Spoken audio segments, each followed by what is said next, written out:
Brexit. Britain must use its full bargaining power and focus on non-EU countries to deliver a bright future for UK fishermen, according to one trawler operator. Since the transition period ended, the UK and EU have been at loggerheads over quotas and access to the UK's territorial waters.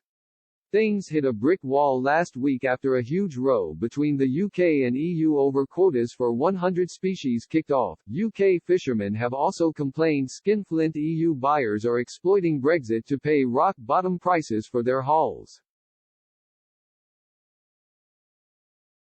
With the talks stuck in a quagmire, UK fishermen are now urging the government to look further afield for trade deals with non-EU partners. UK Fisheries, which runs one of Hull's last remaining trawlers, today said that outside of the EU there is a smart deal waiting to be struck. The company, which owns trawler Kirkella, said, "We know that our coastal partners are ready to talk. The Norwegians, for example, are heavily dependent on access to British waters and British markets. There is a smart deal waiting to be struck."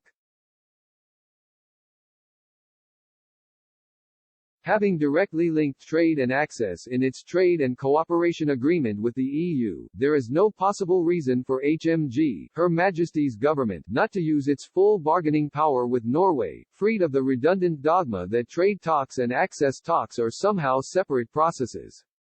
And importantly, in landing a Norwegian deal, our negotiators would set a precedent for deals with our other independent coastal partners such as the Faroes and Greenland, and, why not, Iceland. Not only that, they would show their faith in the potential for all of the British industry to survive, invest and grow. They added that striking such deals would quickly deliver an ambitious deal for British fishermen, allowing the long-neglected industry to grow. The UK and EU held a third round of heated talks over setting 2021 fishing quotas last week.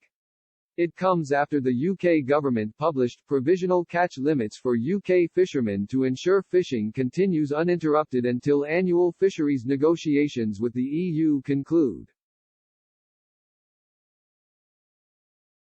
Fisheries Minister Victoria Prentice said the quotas will help to ensure the UK is a responsible independent coastal state. For the first time in 40 years, under the proposed UK figures, it is expected that UK fishermen will receive an increase in quota for 57 species of fish.